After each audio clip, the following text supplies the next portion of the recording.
Tallest to shortest na.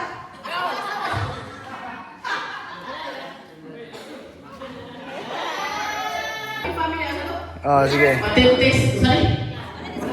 Patitis. Kailan ready go? One. Patitis. Balik. Balik. Magdukan mo kaya.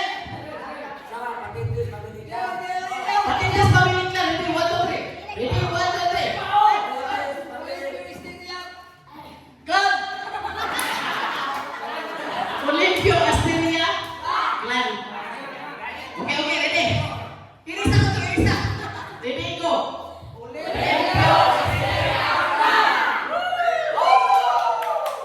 Ikuranan alang sa tuang service karon ato ang unahon ng Ginoo niagi sa pagdayeg o pagpasidumog sa iyang ngalan para aduna kini giya sa ato ang matag usa ka una-una ug kasing-kasing.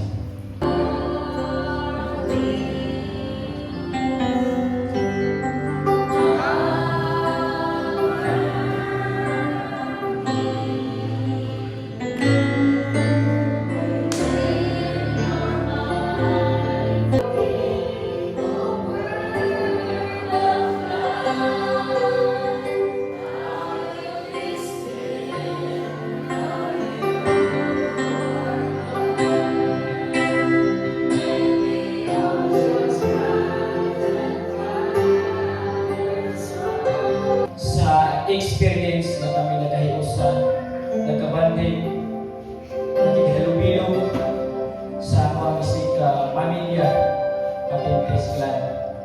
Salamat sa pagpahilula sa tanan ng mga gipagbuhat ka namin. Salamat sa panagkatigong karon kay gabihon. Salamat sa imong kanunay nga paghiya ka namin. Tulad ipasaylo kami tiyatan mo.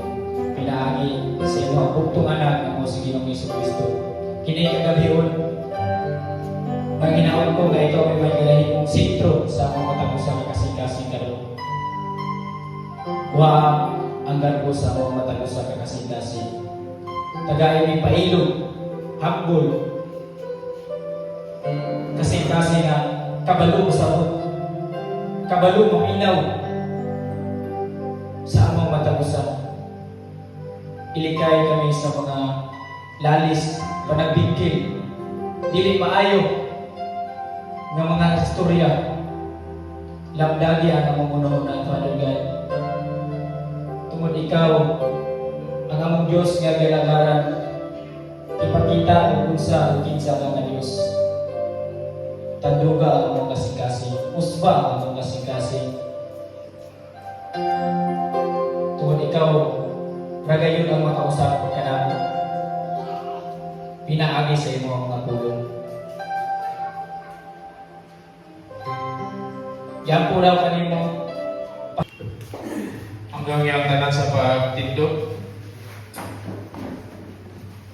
Alang sa itong scripture reading, makita sa Book of Genesis, chapter 33, verse 1 to 4. Ang pulong sa Ginoo nagingon, ug si Jacob mihayat sa iyang mga mata, ug aniya karon nagpadulong kaniya siksaw, ug ang upat kagatos nga mga tawo uban kaniya, ug gibay-bahin niya ang mga bata kang Leah ug kang Raquel, ug ang duruha ka sulugoon nga babae.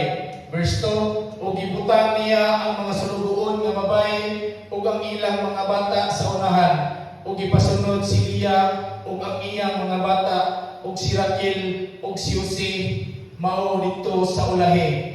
Ug siya miagi sa tubangan nila, ug midukok siya sa yuta sa nakapito, hangtod nga miabot siya sa iyang igsuon. Ug si Esau midalagan sa pagsugat kaniya, ug migakos ug mipauraray siya sa iyang liog, ug iyang gihalukan, ug siya ug minghilak sila. Ang Diyos magapanalangin sa iyang pulong atong gibasa.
tanan. Mingaman. Ako na. Una-una sa tanan, pasalamat ko sa Ginoo sa pribilehiyo nga gihatag niya sa kuha nga makawali nini nga simbahan nga akong gidak-an bisan dili ko tigsimba sa una. Lami kayo paminahon nga makashare ka sa pulong sa Ginoo nga kinsa ra man ta sa una nga kinabuhi, pero karon gigamit na ta sa Ginoo taliwala sa mga kapakyasan.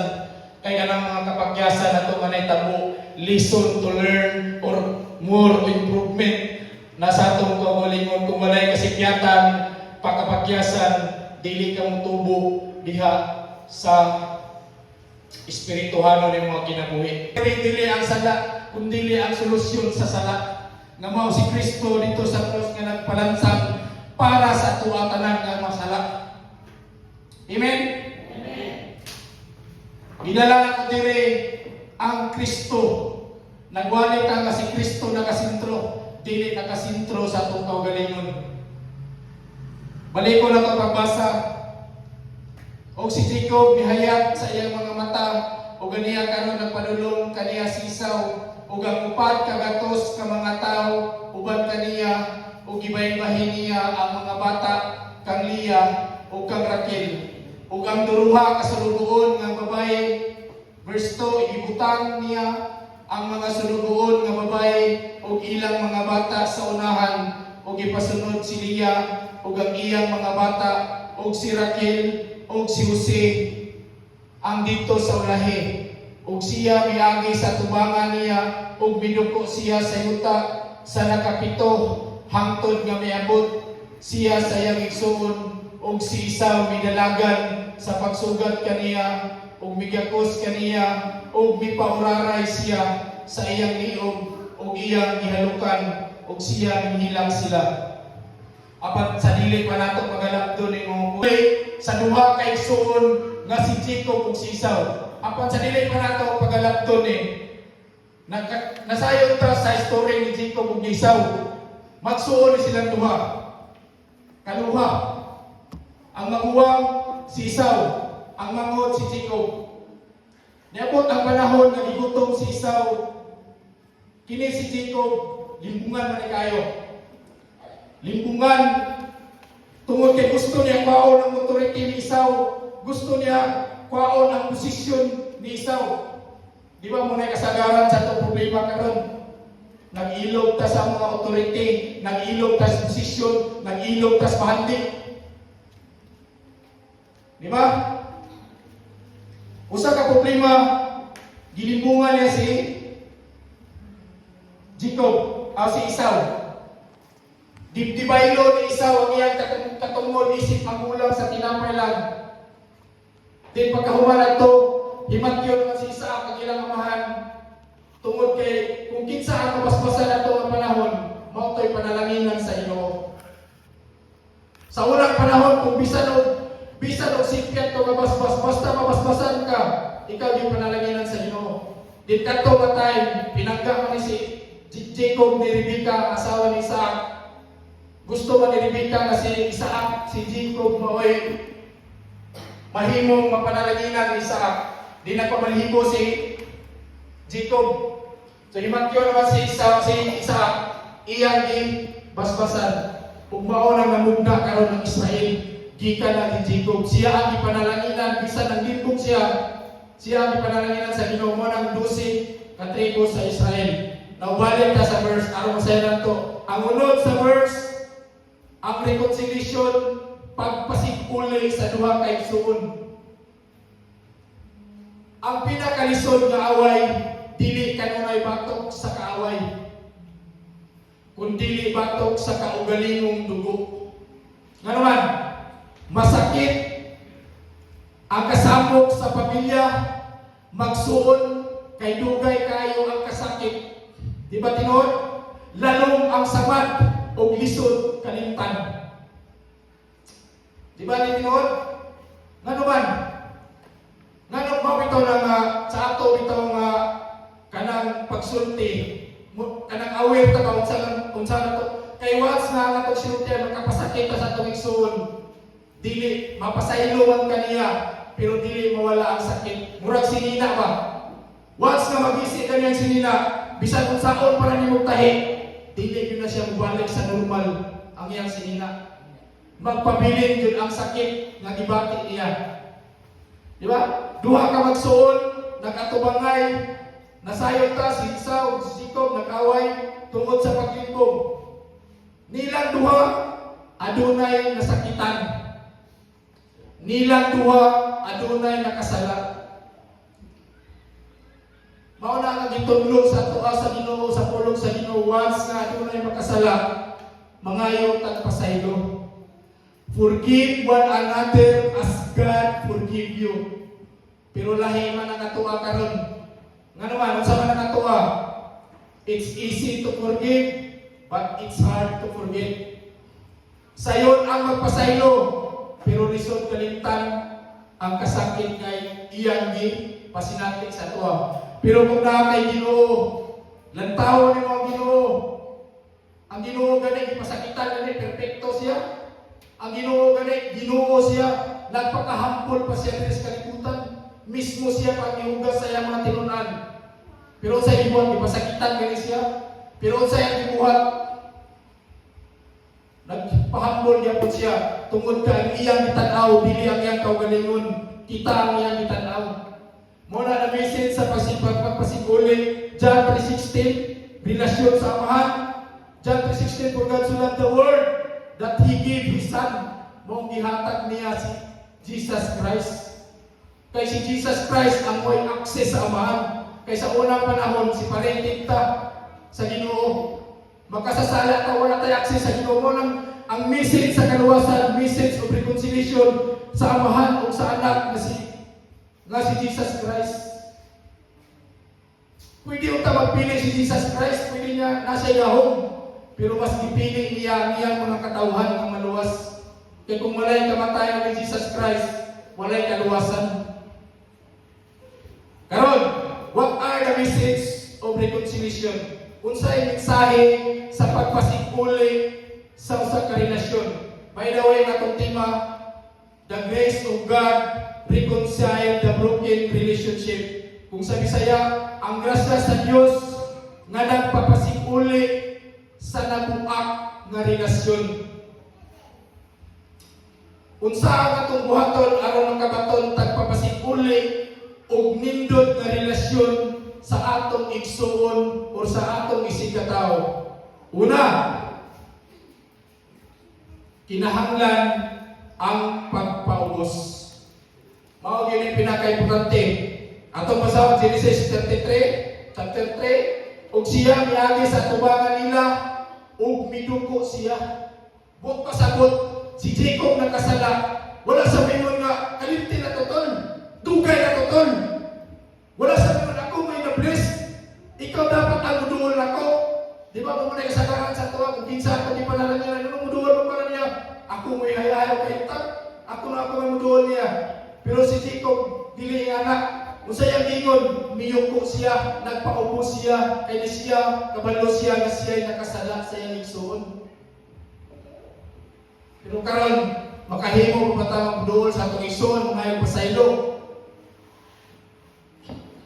Namatay mga kanya-kanya mga kasaypanan, dili man perfecto atong pamilya, pero kung natay mga mukupot, mahimong sayon ang isod.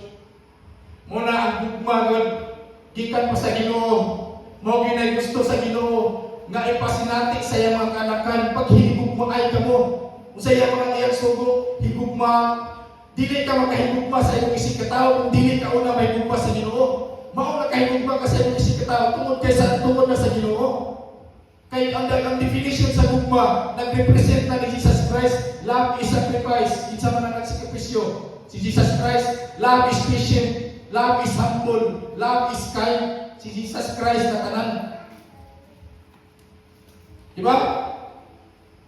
Ang reality, ang reconciliation, magsugod yun kung adunay magpaubos. Wala yo'y papasiguli sa relasyon kung wala yo'y magpaubos. Diba? Kung kanya-kanya patas anay o gihi o garpo sa itong isig katao, wala yo'y kalinaw. ang pagpaubos, mag-prevent na siya sala. Makalikay ka sa sala kung na kay pagpaubos. Wala may mawala na to kung magpaubos ta. Dili man maepektuhan na to pagkalalaki kung magpaubos ta. Balag inong tagtalawan. Sa humbleness is act of submission to God. Buot pasabot, humble ka. Gihangad na lang mo sa Ginoo Diyos, ikaw na ang maghukom. Nasayod ka sa akong kasing-kasing. Mas importante ang relasyon kaysa pride. Di ba? Relationship before pride. Ngano man why it's hard? Ngano man nga lisod man magpaubos? Atong tanaw ang prinsipyo sa Ginoo. What is the best thing we do to humble ourselves? Unsa man nga nindot nga buhaton aron mahimutang humble ourselves. Basahan nato diha sa Biblia. Serious ra mo kayo? Basahan nato sa Mateo 27:11.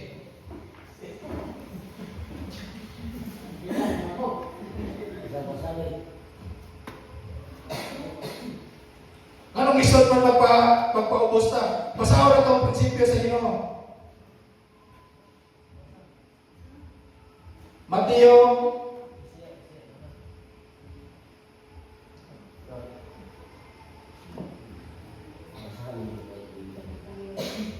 Karon si Jesus nagatindog dito sa tubangan sa gobernador o gipangutan na siya sa gobernador sa pagingon, ikaw ba ang hari sa mga Hudyo?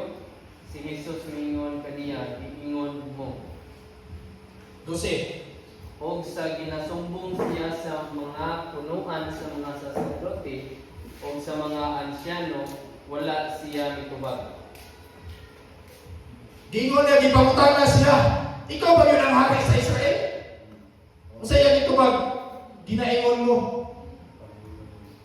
Sa verse 12, o gisumbong sa punuan sa mga saserdote, o gigawagamaan siya ng istorya, masaya dibuhat, wala siya mitubag. Ang atong baon na i-apply na ito ani, wag sa rin ang utanan ni mong tinarong, tubagon po ni mong tarong. Pero kung naay magamagaman niya mong istorya, ayaw tubayi. Muna is an act of submission to God. Kung naay magamagaman niya mong istorya, kabalo ka na dili tinuod, ayaw na siya tubayi. Pero say, mingon magutagod nga, kung sige kung pagpaubos, nahog na pulog tamakan ang inyong kaugalingon. Di ba? Pero wala ka po natudlo ang Biblia nga sige na po pagpaubos. Kung naakay, iagi ni mo nagproseso, iagi ni mo balaod, dili paagi ni mo haras, dili paagi ni mo kanabang kaisog. Ipaagi ni mo proseso. Mao na ang gitudlo sa Ginoo. Ikaduha, ang gugma. Expected ni Jacob, balos. Itanaw niya, patay si Esau. Ako ba na ginibungan, gada, ang daghang mga kawan. Balos gidang pa ni, ginungtad ko siguro ni. Pero sa gibuhat ni Jacob, ang Esau sa verse 33, 4. Unsay ko gikakos niya yang igsuon. Iyang gihag. Gi-represent niya ang gugma sa yang igsuon. Wala pa huna-huna si Esau sa kalagot, pagdumot, pagpanimalos. Unsay ipatigbabaw ni Esau? Ang gugma sa yang igsuon. Ingana pulunta ba? Kay atong tanaw ng atong igsuon, kung nasipyat magaling siya, dili nato isamot og lockdown, dili nato isamot og tabangan na nato hinuon. Atong i-lift up, atong tabangan ang problema, solusyonan, dili tamakan ang kamot nga mahimutan mo patay, ba't napulihan sa gakos. Ngano nabuhat man to ni Esau tungod sa grasya sa Dios. Ang baba nga mahimong usukol napulihan sa halok ug gugma tungod sa grasya sa Dios. Ang grasya sa Dios wala nang naghatag sa mga tao nga matarong. Gihatag na sa mga tao nga dili deserving, undeserved people like Jacob. Di ba? Itang tanan makasasala man ta. Walay perpekto na yung kalibutan. Anong dili man ta kasabot sa atong isig ka tao? Dapat maka mind on your own heart. Examine your own heart. Nganong dili mo ka pasaylo? Usama po ko ka masipyaton. Usama po ko ka makasasala. Kung ang grasya sa Dios moabot, ang imong kasuko mawala ug mahimong luha sa kalipay ug gugma. Ikatulo, pagpasaylo. Genesis 50. Basahan na to, Genesis 50, 15, 51.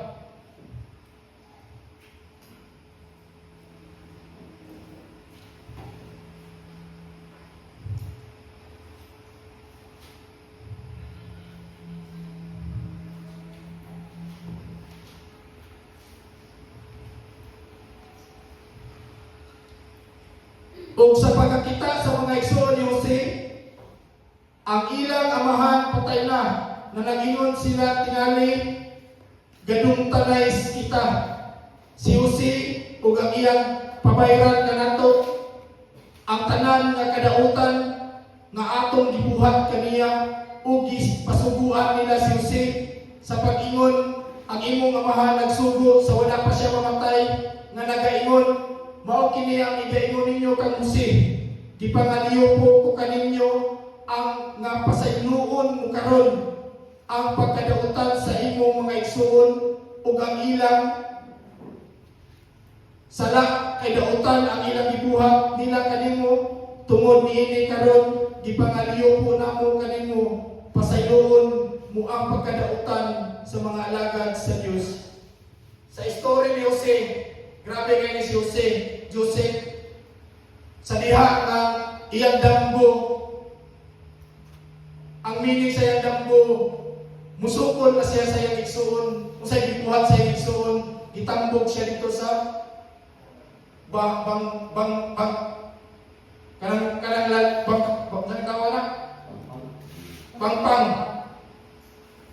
Ikaw mangmud ka, anong musukol ka namo, kami magmuluhod di mo, kami mabuwang mi. Ikaw mangod kinamuran ka. Pero sa gibuhat ni Jose, nagpailog ra siya aton niabot ang panahon dito siya ni Potifar. Niabot ang panahon ni panalanginan siya sa Ginoo. Niabot ang panahon nga nahimo siya successful, nahimo siya gobernador. Pagkita niya sa igsoon, kung kita pa lang adto, kung kamo inyo kung gid sa libay karon nga nana ka sa posisyon, muduol mo pasaylo ko ninyo. Pero sa gibuhat ni Joseph, ang tinuod nga pagpasaylo nagasalig sa Dios dili sa kaugalingon. Kung wala Ginoo si Jose, dili siya kapasaylo sa iyang igsoon. Nganuman, ang iyang kasing-kasing kapulihan to pagdumot. Wala ipagibabaw ni Joseph ang iyang gahom. Gitugyan niya ang justice sa Dios. Kung sa may lisod na makuha na ito dili kita ang manimalos, ang Dios ang muhukom. Ang pagpasaylo ni Joseph naguli sa pailang pamilya. Kaya nga naman, ang pagpasaylo mo na magdala na ito o kalinaw sa ito kasing-kasing. Ang pagpasaylo mo na magdala na ito kalinaw sa ito kasing-kasing. Abanti baka sa unahan kung nakay pagdumot sa iyong kasing-kasing. Makatarong magpanginabuhi sa iyong pamilya kung nakay pagdumot sa iyong igsoon. Makatarong magkatikat sa iyong kaugalingon kung mismo iyong kasing-kasing na ay mga kasakit, nagabilbil, nabalik-balik. Daghan kayo, ginuna-una, daghan kayo pagdumot. Ang Ginoo panalangin sa tao nga nagpasaylo. But God opposed to the proud. For how many years nagbungol sila ni Jacob ug Esau? 20 years. Usahay kita, mabungol po ta sa pagtulunan sa Ginoo. Nganuman, usahay ka backslide ta. Atong tanawon, Jeremias 33. Basahan na to. Jeremias 3:22. Basahan doy.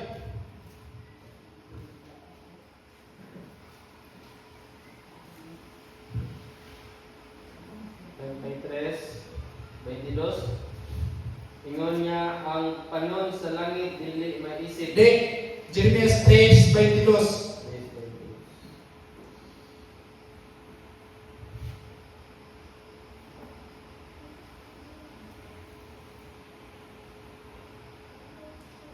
Bumalik kamo masa laypon nga mga anak. Pag-aayuhon ko ang inyong mga kasaypanan among Dios. Unsay gingon sa verse, bumalik kamo mga masupilon nga anak, kay ayuhon ko ang inyong pagkamasupilon. Bot pasabot nga kung mubalik ka sa Ginoo, unsay pasalig niya, ayuhon ka niya. Dili bot pasabot nga na-discourage ka sa simbahan, na-discourage ka tungod kay natanaw ka sa kinaiya sa tao. Dili na mo ay sakto nga Kristohanon, tungod kay ang mature nga Kristohanon, dili ka magtanaw sa weakness sa uban, kundi magtanaw ka sa ilang sikpyat ug imong makakunan. See others' mistake and learn. Dili kay see others' mistake ug ilugdaw nimo samot. Kay kita tanan ang kamot ug improve sa atong kinabuhi, pinaagi sa tabang sa Ginoo.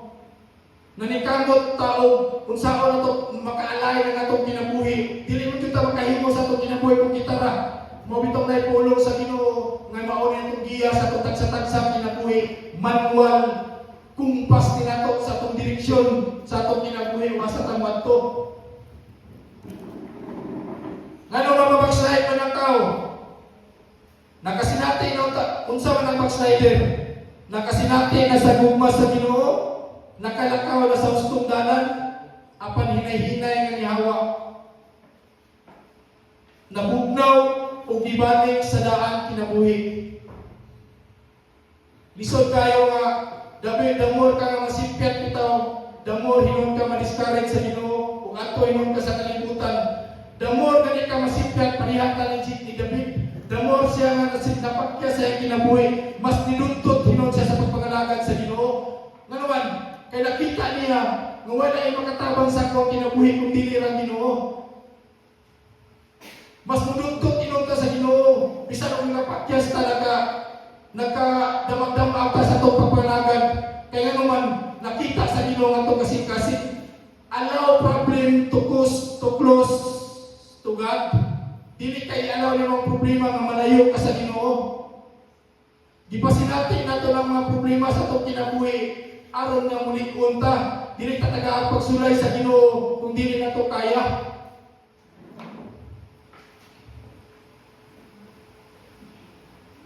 Dili kinahanglan nga karo nga dautan o kinabuhi.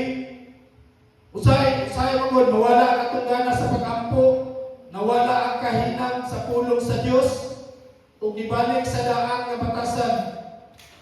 Mga igsoon, dili man nakalit-kalit nga mabalik ka sa presensya sa Ginoo. Aduna man ay proseso, ba't kanuna na ito ng taon, nakabalo naman dito sa kaluwasan. Naiuban mo ingon nga, pwede naman ko mag-ampo, musimba magyapon ko. Okay mo na.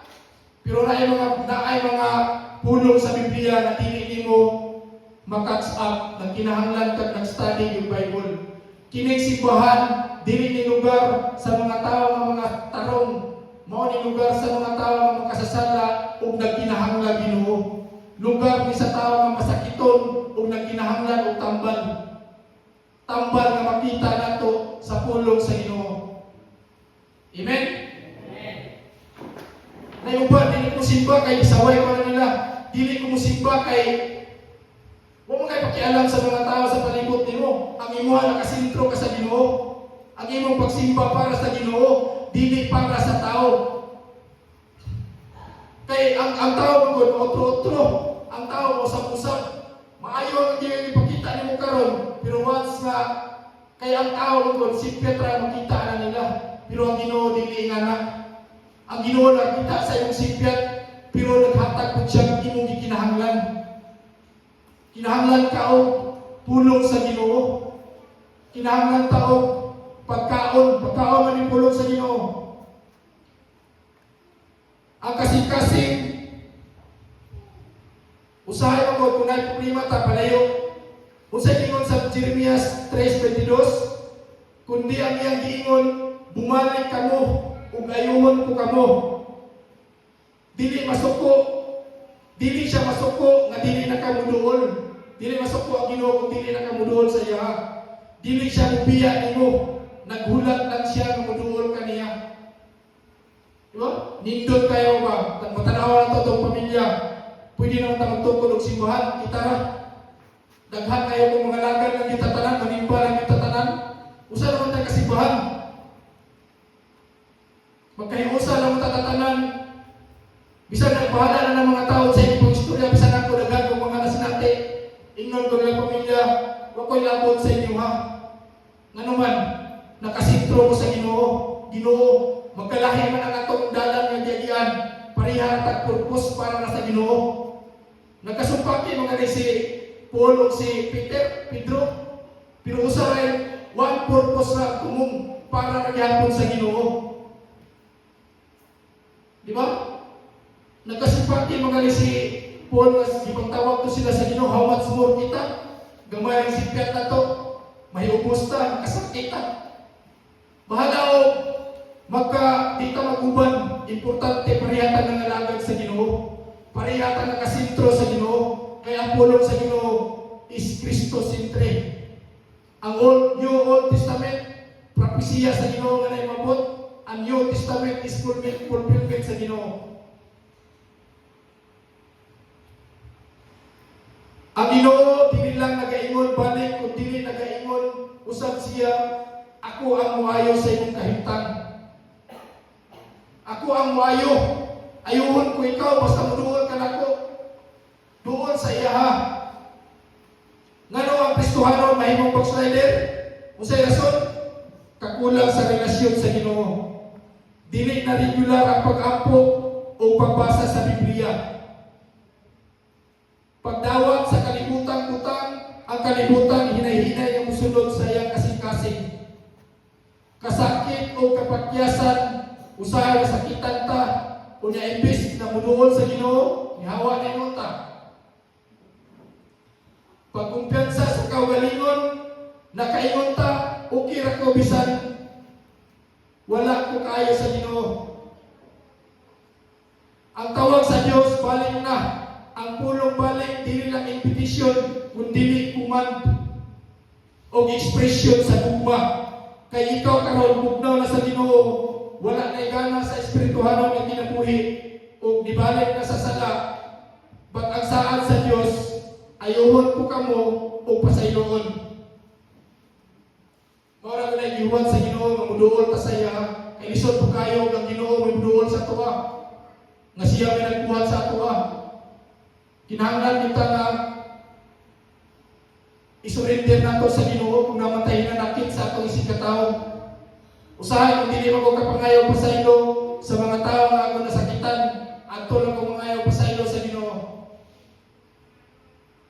Kay usahay lisod pud mangayaw pasaylo bitaw labi na kung dili pa kanindi mangayaw pasaylo, daghan pa kag mga kinahanglan ialain sa imong kinabuhi. Daghan pa kag kinahanglan nga kini mo kong ministry yun, i-accept yun nato ang disiplina sa Ginoo. Nga naman, once you love discipline, you love knowledge. Gigugba po din mo ang kaibalo. Magpa-disiplina ta, tungod yung pulong sa Ginoo, mao ni mo disiplina sa tuwa, aron nga mahimutang, ma-improve ta. Gialaw sa Ginoo ang mga consequences sa itong kinabuhi, mga problema, para maka-realize ta. Kaya kung wala mga consequences o silot, dili mo ta ka-realize. Dili mo ta kahuna-huna ang maayo. Di ba? Kung wala silot, kung wala, dili ta makaagyo mga consequences. Importante kung makasinati ang mga consequences. Mga mupadayon na diyan punta sa unahan. Mabitaw niya tumata, liputan sa atubangan para magtanaw ka sa unahan.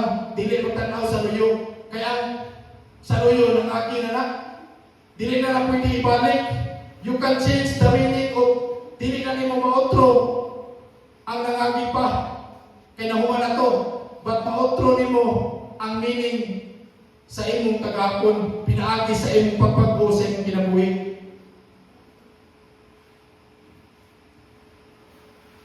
Sa mubo kayo nga pagtulog-an mga igsoon, hinaot nga katong mga pulong, dili gyud muna ba kawang sa atong tagsa-tagsa kinabuhi, ug kanunay natong hinumduman. Pasalamatan nato ang Ginoo nga giluwas ta niya, gihatag niya si Jesus Christ mo kinatong ng taon.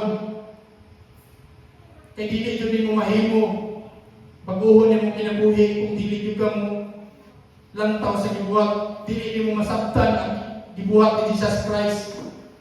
Dili nimo ma-share ang gugma ni Jesus Christ kung dili nimo lantaw ang iyang kamatayon dito sa cross. Nindot kayo, kisa may ganahan, dili ganahan o hapsay nga pamilya, kisa may dili ganahan o managhiusa ang pamilya.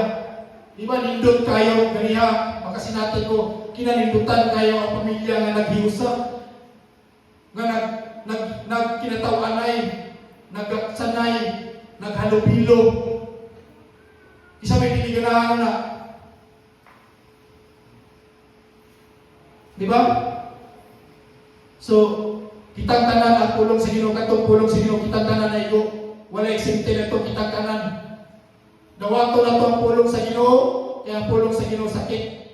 Kung dili ka kamao dawat sa pulong sa Ginoo, dili ka mo tumbo. Himuon na itong lesson ng atong mga kasipyatan to improve ourselves. Kung saan na ito pag-improve, i-align ang atong kinabuhi. Ako na akong mga sipyat, pero huwag di kong surrender. Ano man, wala man mo surrender ang Ginoo sa akong kinabuhi. Ano mo surrender man ko? Kung sa Ginoo never give up, taliwala sa imong mga kapakyasan. Padaon gapon ka sa Ginoo. Importante wala ka ibalik sa daan mong kinabuhi. Nagpadayon na gapon ka sa pagpangalagan. Kaya ang Ginoo nakita, ang Ginoo nakita sa rewarding nimo kung unsa ka kaseryoso sa kinabuhi nimo isip Kristohanon. Mga puta, ang biyang tanan sa pagtindog. Mahal ang mga nangitlog, dalayon ka sa tanan. Salamat Ginoo sa imong pulong na kanunay na mo ng pahinumdom. Mas mura ang among generasyon, mas musamot pa min kayo panaghiusa. Pero kung matanaw Modyo mo na problema sa ato. Open and pray mga igsoon, nga bisan unsa man may tabok sa ato ang kinabuhi. Igsoon ra gyud ta tubangan sa Ginoo. Nindot kayo ang pulong sa Ginoo. Bisan sakit siya. Pero mahimo na to pagtulunan sa ato ang matag-usab kinabuhi. Iyon ana ang Ginoong disiplina sa ato. Natagbaw ba ta sa pulong sa Ginoo? Amen mga igsoon.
dili magkasinabot ng mga igsoon pamilya. Pero hinumduman ang mga igsoon, Ginoo, Lord. Tagaay niyo, panaghiusa, tinabangay, na mautay among unang-unang sa amo ang matapos sa kinabuhi. Nang mahimo magkahiusa kami, hiusa sa pagkunahuna, bisan lain-lain may kinalian, mga lain-lain may prinsipyo, lain-lain may abilidad, lain-lain may baruganan sa among kinabuhi. Pero ingon na mo kini mo ang ipangayon ka na mo kini insakto ang tubangan na kanino. Tinguha na mo, kadunay tinuyok nga pagbuhat. Tungod kay ikaw nga Diyos na mong ialagaran. Gamhanan kay kastanan. Tudluhin mi, tagay mi ugma na sama kanimo. Sama kanimo nga kinaiya. Nga ikaw nga Diyos tinuod andam ka nga nagpakamatay ka namo. Nagpalansang ka sa krus, nagpaagas sa imong dugo. Kita mas-tamasan ka sa mga tao. Pero akong nakita na wala jud ka ni sugol. Wala jud ka ni balos. Nasika. Pakusog ng tingog. Kaya dili kini ka maayo. Tuloy mi unsaon sa pagsulti, inubanan sa lugma, inubanan sa inigsuunay. Isig ka pamilya, isig ka dugo.